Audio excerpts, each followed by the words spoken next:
everyone, it's Tony with Hidden Light Photography. And if you've ever tried to set up multiple targets in the same imaging sequence, especially when there's a gap between when they're available, it can be a little bit of a pain. And today we're going to learn an easy way to do that. So if you haven't done so yet, hit that subscribe button. I don't want you to miss out on any valuable information. Now let's jump on in and learn how to set up multiple targets in the advanced sequencer and do it the easy way.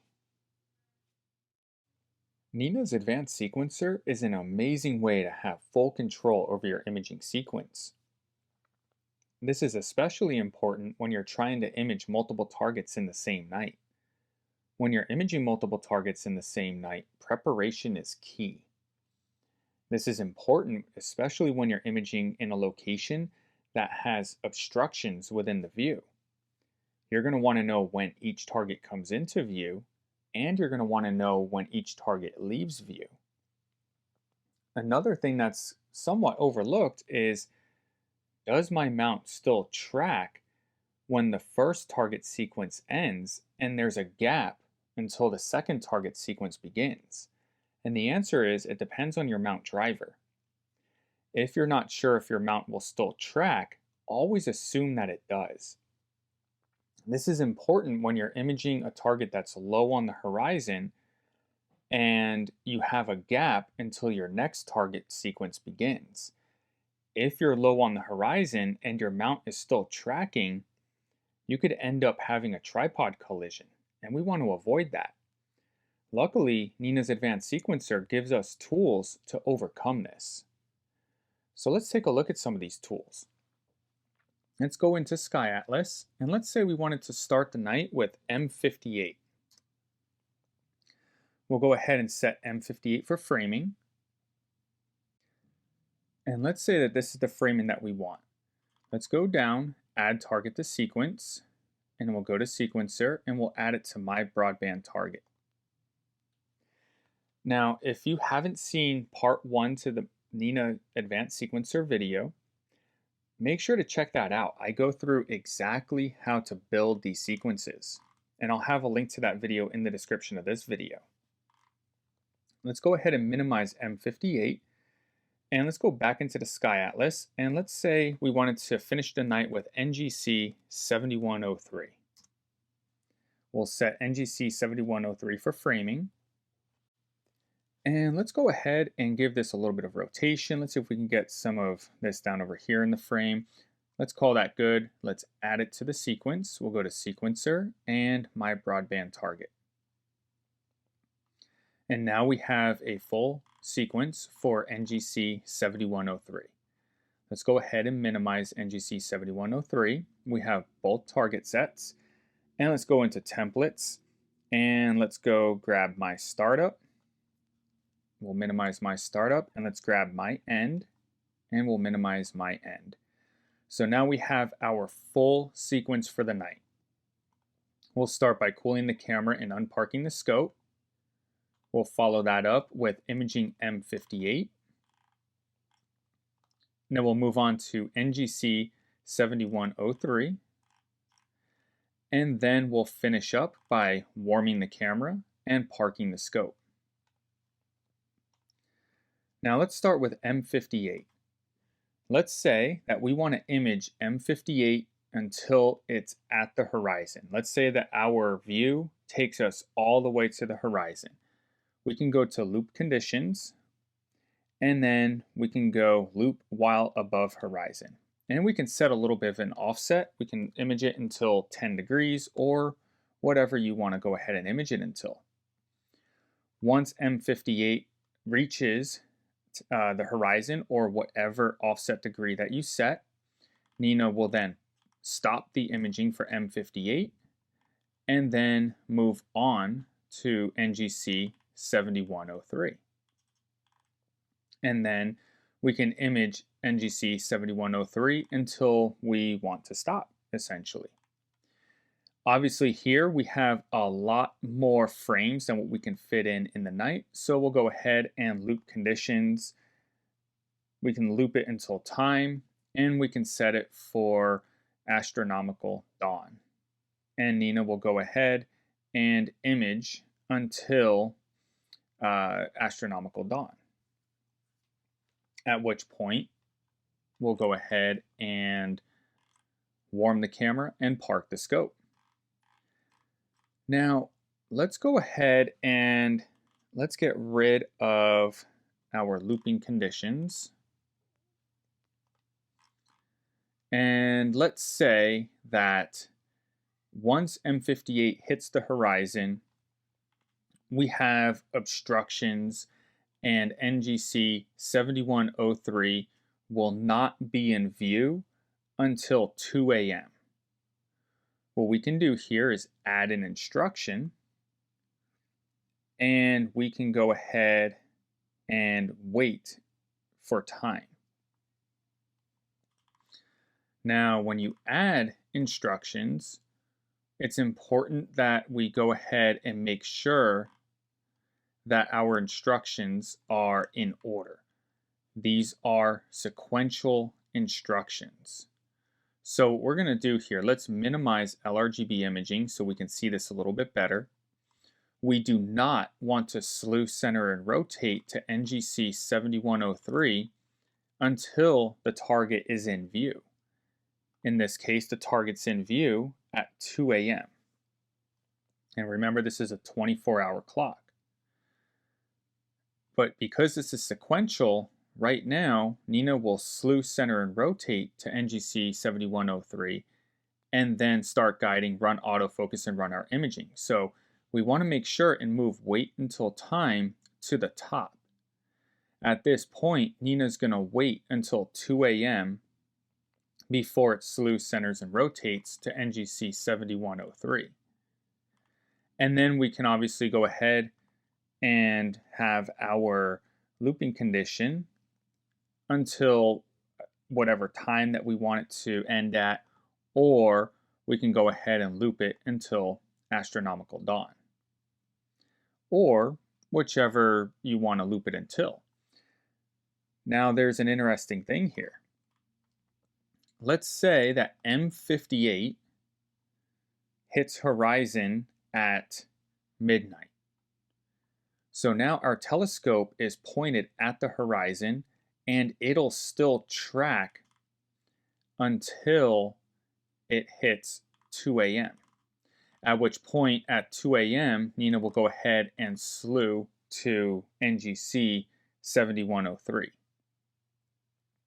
So what we would want to do is stop the tracking of the telescope once it's done with M58.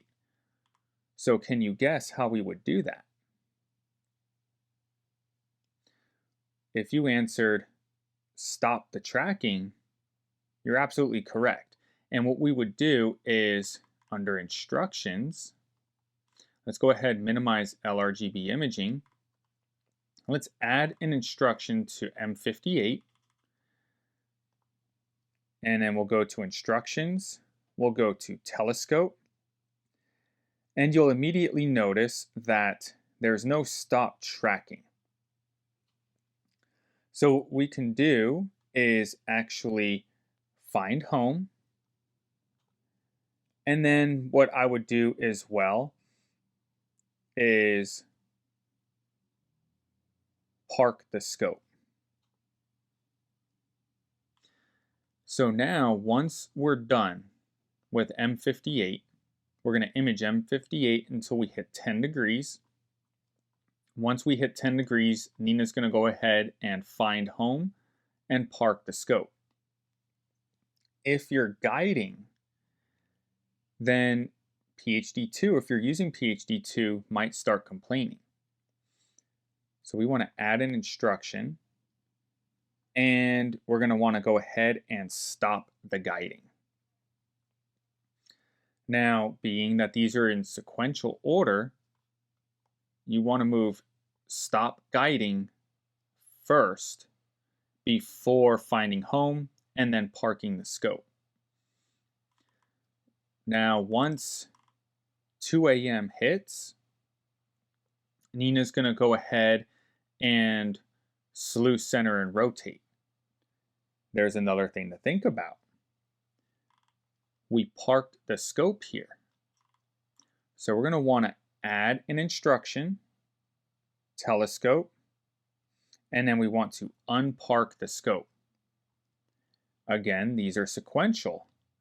So we want to move unpark the scope below wait for time. So then at 2 a.m., Nina will unpark the scope, slew center rotate, start the guiding, run autofocus, and then run our LRGB sequence on NGC 7103. So now let's take a look at how this entire sequence will play out. Let's go ahead and minimize everything so it's easier to follow along.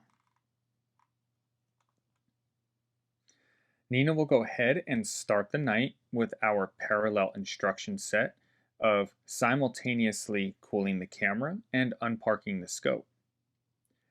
Once the camera is cooled to our desired temperature, Nina will then go ahead and move on to the M58 instruction set. The M58 instruction set is a sequential instruction set. So each of these instructions will be carried out one at a time. The next instruction will not be executed until the previous instruction is completed. So once our camera is cooled and our scope is unparked, Nina will go ahead and slew, center, and rotate to M58 as determined by our coordinates and rotation.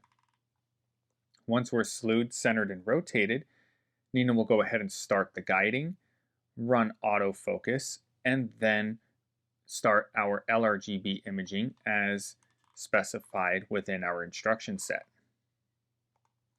Nina will go ahead and loop our LRGB instruction set until we're set to 10 degrees above horizon. Once we reach 10 degrees above horizon, Nina will go ahead and stop the guiding, find home, and then park the scope. Now we have it set stop guiding, find home, and then park the scope to avoid any PhD2 errors. Stopping our guiding before finding home will allow PhD2 to stop and not create any errors by Nina slewing while PhD2 is still guiding. Remember, it's important that you have your instructions set in the correct order.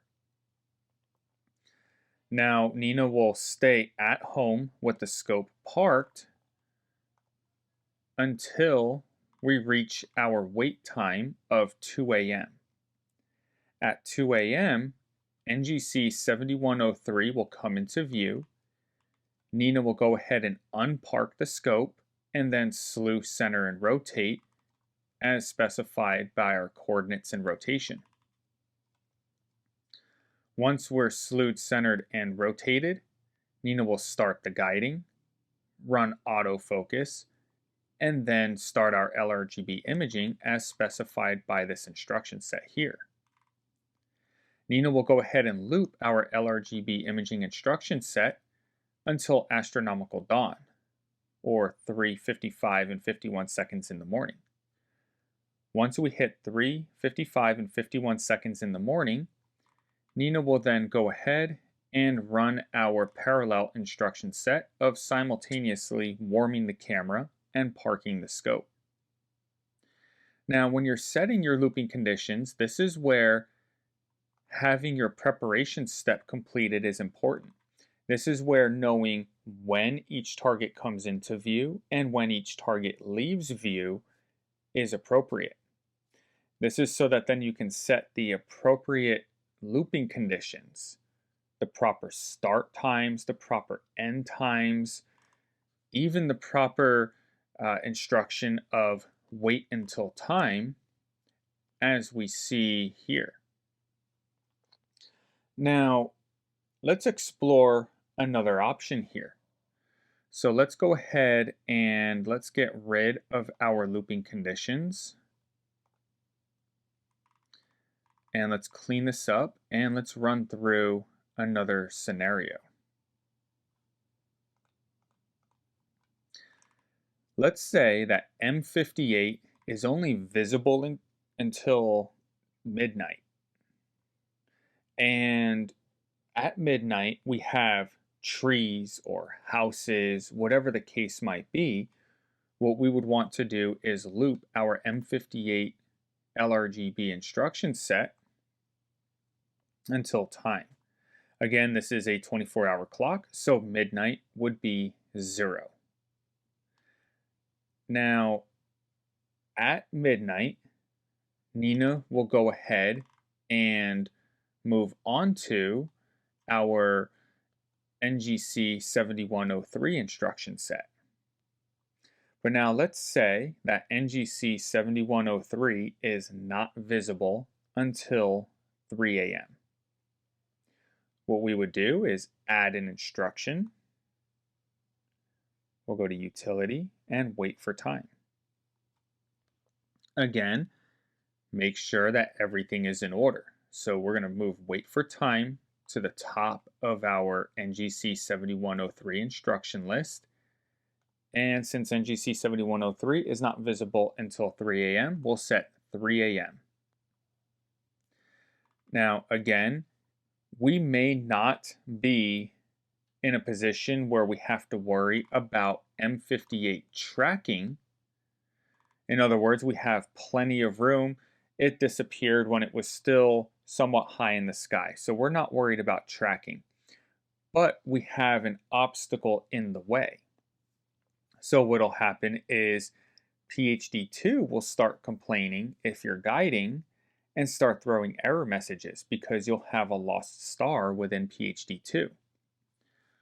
So what you're going to want to do is add an instruction set, and you're going to want to stop the guiding. Now, personally, I would still want to go ahead and park my scope and not have it track, but that would be personal preference. If you know you have enough room to continue tracking, you're more than welcome to track. Personally, though, I would like to just park my scope and have it wait in the parked position until the next target set is in view. But if you are guiding and your target is going to be going behind an obstacle, you're going to want to stop your guiding at a minimum to prevent any error messages. Now, with this setup here, where we're just stopping the guiding, keep in mind we already have in the template that we built in part 1 a start guiding instruction for our next target set. So you could technically get away with the setup that you see here. But again, my personal preference would be to go ahead and once M58 is out of view, to go ahead and find home and also to park the telescope and make sure that we're just in a guaranteed safe position while waiting for the next target. If you do happen to add a find home and park scope, make sure in your next target instruction set, you add an instruction to unpark the scope and put it in the correct position. In other words, we're going to wait for the target to be in view, unpark the scope, slew center, and rotate. If you do not add an instruction to unpark the scope, your telescope is just going to sit there because your telescope is parked. Now, just a couple of final pieces to this lesson. If you find yourself in a position where you need to stop the tracking between targets, or you simply just want to stop the tracking between targets, there is another way to do it. And this is going to be more of a results may vary scenario. And I'll get into that in just a moment. Let's take our M58 example here, and we're going to go ahead and loop our LRGB imaging instruction set until 10 degrees above horizon. Once Nina is done with M58, we want to just stop the tracking and let the telescope sit where it's at. What we can do is go into Instructions and under Telescope, Set Tracking. And we can go ahead and set tracking to stopped. Now, if you're guiding and you're using PhD2, PhD2 will start complaining and throwing some errors, and that's because your tracking just stopped, but PhD2 is still trying to guide. So you also want to make sure to add an instruction under guider for stop guiding. And you want to make sure to stop guiding before you stop your tracking. This way, your guider is stopped and there's no way for PhD2 to throw errors because you stopped your guiding before stopping your tracking. And then your telescope will just sit where it's at until you get down to your next target. In this case, NGC 7103 at 3 a.m., Nina will go ahead and slew center and rotate to 7103. Now, this is where the results may vary comes in, depending on your mount driver, and most mount drivers out there will reinstate the tracking once it slews, centers, and rotates. If you find yourself in a position where your tracking does not get re-enabled, what you're going to want to do is under instructions, go back to telescope and set tracking. And I like to set my tracking before slewing, centering, and rotating. So basically what'll happen is at 3 a.m., Nina will reinstate the tracking to sidereal and then slew, center, and rotate to NGC 7103. Now, why do I want to set my tracking rate before slewing, centering, and rotating? The reason is if I slew, center, and rotate, the split second or second that it takes to reinstate the tracking could throw my centering off by a fraction. And I want to make sure that there's no hiccups there. My tracking gets set, it's already tracking, and then it goes and slews, centers, and rotates. Then it starts the guiding, then runs autofocus, and then runs my LRGB imaging instruction set. Finally, let's go ahead and clean this up again from what we had set. Let's make this a fresh slate, so to speak. We'll leave this as is. Let's say that M58 is in view, we're imaging it, and then immediately after M58 is done being imaged, NGC 7103 is already in view. We don't have any downtime. So in this case, we'll image M58 until 10 degrees above horizon. Once we hit 10 degrees above horizon, Nina will go ahead and pause the imaging.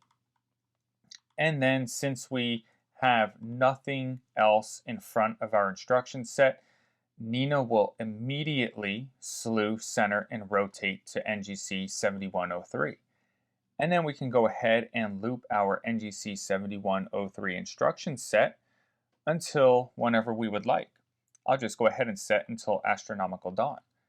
Once astronomical dawn hits, or 3:55 and 51 seconds in the morning, Nina will stop the imaging of NGC 7103 and then move on to simultaneously warm our camera and park our scope. So I hope that you found this useful. If you did, do me a favor. That channel icon that popped up, hit that channel icon and subscribe. I don't want you to miss out on any valuable information. Throw a comment in the comment section. Do you have any questions? Did you learn anything new? And then check out that next video. Until the next time, clear skies.